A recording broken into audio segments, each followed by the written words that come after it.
Hey everyone, welcome back to La Varta. In today's video, we'll break down everything you need to know about theft under the Indian Penal Code and the Bharatiya Nyaya Sanhita, their definitions, key concepts, case laws, and punishments. Let's dive right into it.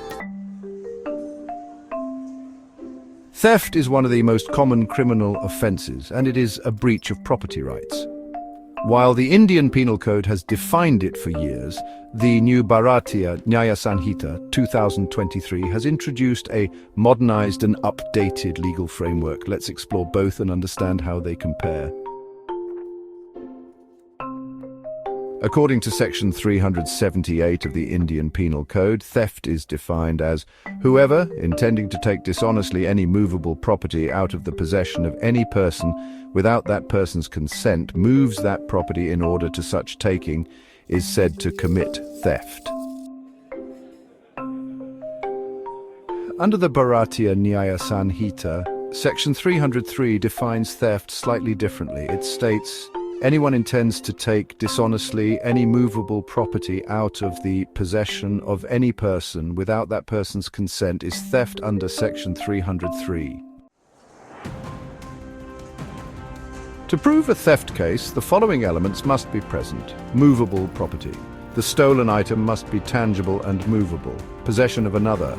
The property must belong to someone other than the accused. Dishonest intention. The accused must act with the intent to gain wrongfully. Without consent, the act must happen without the owner's consent. Movement of property. The accused must physically move the property. Here are a few examples to better understand theft. Cutting down a tree without permission from a person's property to take it. Baiting a dog into leaving a person's property with the intention to steal it. Driving a bullock carrying treasure in a certain direction with the intent to steal. KN Meravpur, State of Rajasthan, 1957. The accused flew a plane without authorization, claiming he intended to return it. The court held it amounted to theft due to dishonesty and lack of consent. Pyarelal Bhargava, State of Rajasthan, 1963. A government official unlawfully obtained a file temporarily and was held guilty, even though he intended to return it. In India, the punishments for theft are as follows.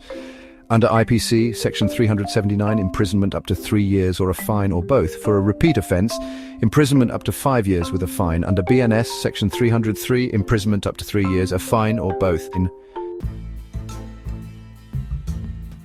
The theft laws under IPC and BNS maintain the sanctity of ownership and property rights. The introduction of the BNS represents a modernized, simplified approach to theft laws. But here's the thing. Proving theft relies heavily on dishonest intent and the lack of consent. So that's a wrap on our explanation of theft under the IPC and BNS. We've explored definitions, case laws, punishments, and key principles you need to know whether you're a law student, legal professional, or just someone interested in Indian law. I hope this clears up your queries. Thanks for tuning in. See you in our next video. Stay curious, stay informed.